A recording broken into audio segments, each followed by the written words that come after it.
Hola, mi nombre es Olga González. A continuación veremos una exposición sobre la salud sexual y reproductiva. La Organización Mundial de la Salud en 1975 definió la salud sexual como la actitud para disfrutar de la actividad sexual y reproductiva, amoldándose a criterios de ética social y personal. La ausencia de temores, sentimientos de vergüenza, culpabilidad, creencias infundadas y otros factores psicológicos que inhiban la actividad sexual, así como la ausencia de trastornos orgánicos. Sin embargo, posteriormente, en 1996, hacen una redefinición de su concepto y la definen como la integración de los elementos somáticos, emocionales, intelectuales y sociales del ser sexual, por medios que sean positivamente enriquecedores y que potencien en las personas la comunicación y el amor. La sexualidad es un concepto multidimensional, es polisémico, ya que tiene mucho significado, pero además es polivalente, puesto que se utiliza para muchas cosas, como por ejemplo la reproducción, el placer, controlar e incluso dañar, y ha sido usado también como manera de poder controlar a otras personas. Es poliédrico porque tiene muchas caras, pero además la sexualidad es dinámica porque va cambiando conforme nos vamos desarrollando y también ha ido evolucionando a lo largo de la historia. La sexualidad se caracteriza por ser diversa, pues es entendida de forma diferente, de acuerdo a las culturas, a las religiones, a los modelos sociales, a los modelos educacionales e incluso a los modelos o a los niveles de instrucción que puedan tener las personas. La sexualidad es sumamente polémica, pero además es individual, pues es vivida y entendida de manera diferente por cada persona. En fin, la sexualidad se refiere a una dimensión humana que incluye la identidad sexual, la identidad de género y también el rol del sexo. El sexo. Desde el punto de vista técnico, el sexo se define como un conjunto de características biológicas que definen a los seres humanos, bien sea como hombres o como mujeres. Sin embargo, estos conjuntos de características biológicas no son excluyentes entre sí, ya que hay personas que pueden poseer características de ambos conjuntos y estos tienden a diferenciar a los seres humanos como hombres o como mujeres. Es importante entender o comprender que dentro de la definición del sexo existe un componente cromosómico, hormonal, biológico e incluso social y psicológico que lo define. El ciclo menstrual es un proceso fisiológico cíclico que se da en el cuerpo femenino y que ocurre aproximadamente cada 28 días. Sin embargo, puede variar entre 21 y 35 días. Y este es regulado por las fluctuaciones hormonales. De acuerdo a la Organización Mundial de la Salud, en el año 2022 ha reconocido que el ciclo menstrual y la salud menstrual son temas fundamentales para la salud y el bienestar general de las mujeres y adolescentes. Y con relación al ciclo menstrual, la Organización Mundial de la Salud promueve el acceso a la información, a la atención médica y a la gestión adecuada de la salud menstrual, abordando esta área desde un enfoque de derechos humanos, igualdad de género y salud pública. Es importante destacar que la Organización Mundial de la Salud promueve la inclusión de la salud menstrual en las políticas nacionales de salud pública, derechos sexuales y reproductivos y programas de salud sexual. Es por ello que en su enfoque de derechos humanos apoya que el ciclo menstrual sea considerado como un aspecto importante en los sistemas de salud y respalda iniciativas para eliminar el impuesto a productos menstruales en varios países del mundo.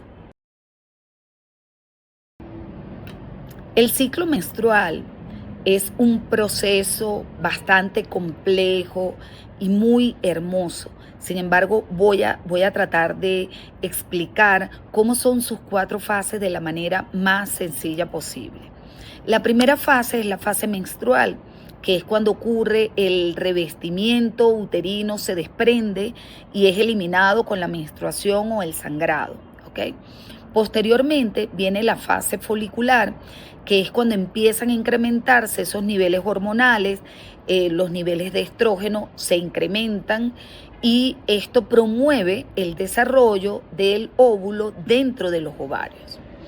Posteriormente viene la ovulación, que ocurre justamente a la mitad de este ciclo y es cuando ese óvulo ya está maduro y se libera hacia las trompas de falopio.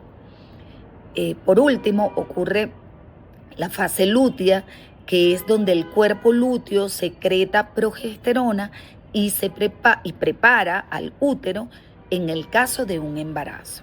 Si no hay fecundación de ninguno de los óvulos, los niveles hormonales vuelven a bajar y el ciclo vuelve a empezar. Los métodos anticonceptivos son aquellas sustancias, objetos o procedimientos que están diseñados para prevenir un embarazo no deseado. De esta manera permiten el control de la natalidad y facilitan a las parejas la decisión de tener o no hijos, hasta que quieran o estén preparados. Los métodos anticonceptivos funcionan interfiriendo en una o varias etapas del proceso reproductivo, impidiendo la fertilización del óvulo o evitando su implantación en el útero. Los métodos anticonceptivos pueden dividirse en 3 categorías. Están los métodos permanentes o definitivos, que son los que corresponden básicamente a las intervenciones quirúrgicas, donde en los hombres ocurre la vasectomía y en las mujeres es donde se ligan las trompas. También tenemos los métodos temporales, que son aquellos que pueden ser divididos en otras subcategorías, como por ejemplo los métodos hormonales, que son los que incluyen las píldoras anticonceptivas, las inyecciones, los implantes, los parches, el anillo vaginal. También existen los métodos de barrera, que son los que funcionan al bloquear el paso de los espermatozoides hacia el óvulo, como ocurre, por ejemplo, con el condón masculino y en el caso del femenino, el diafragma. Además de prevenir el embarazo, algunos métodos también bien protegen contra infecciones de transmisión sexual. Es importante tener esto en cuenta, sobre todo para el cuidado del cuerpo, el cuidado personal y el cuidado de la salud de las personas. La elección de un método anticonceptivo suele depender de diferentes factores, entre ellos el estado de salud, el estilo de vida, las preferencias personales, la accesibilidad, bueno, en fin. Cada método anticonceptivo o los diferentes métodos anticonceptivos pueden llegar a las personas de acuerdo a su elección y conveniencia. Existen también los dispositivos intrauterinos o llamados DIU, que son aquellos dispositivos que son insertados en el útero, que tienen hormonas o que son de cobre y que previenen el embarazo al interferir con la fertilización o la implantación del óvulo fecundado. También tenemos los métodos naturales, que incluyen el método del ritmo y del retiro, entre otros, pero que corresponden a uno de los métodos más inseguros y con mayor probabilidad de embarazo, además de que es uno de los métodos que puede provocar las infecciones de transmisión sexual. También existen los métodos de emergencia, que son utilizados después de una relación sexual sin protección o en caso de que se sospeche que falló el método anticonceptivo. Uno de estos es la píldora del día después, la cual es efectiva si se utiliza dentro de un periodo específico.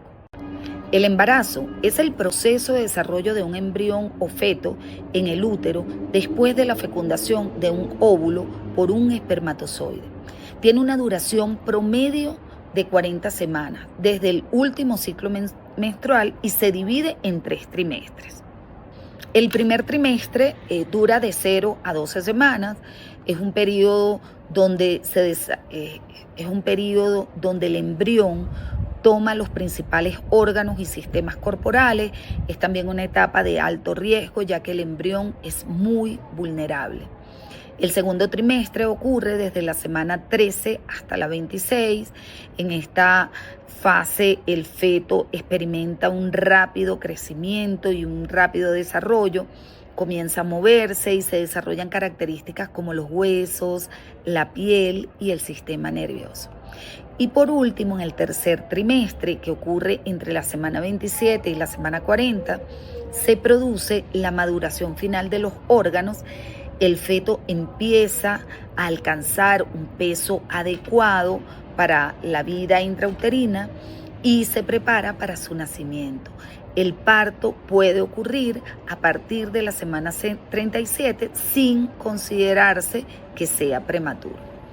Dentro de los síntomas del embarazo se presentan el retraso menstrual, los cambios físicos, las náuseas, los vómitos, la sensibilidad olfativa e incluso pérdida o apetito desmedido. La educación sexual en la escuela es fundamental para el desarrollo de una sexualidad informada, responsable y saludable en los jóvenes. A través de un enfoque integral, la educación sexual aborda temas como el ciclo menstrual, los métodos anticonceptivos y el embarazo, para promover una comprensión clara y científica de la reproducción y la sexualidad humana. Es importante que en las escuelas se facilite una comprensión adecuada sobre la salud reproductiva y sexual y que esto ayude a los estudiantes a conocer los cambios naturales de sus cuerpos y derribe los estigmas sobre la menstruación y sobre otras fases del desarrollo, para que de esta manera se desarrolle y se promueva la autoconfianza.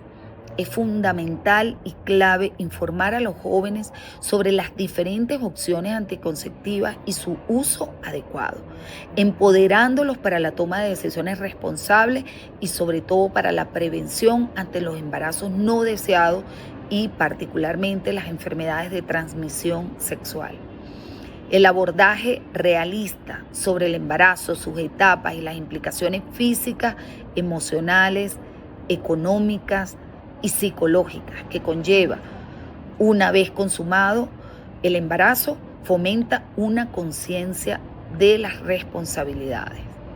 Es importante destacar el respeto, la igualdad de género, los derechos sexuales y las habilidades para establecer relaciones saludables, así como el consentimiento y el autocuidado, promoviendo un bienestar general y preparando a los jóvenes para tomar las decisiones informadas y responsables a lo largo de sus vidas.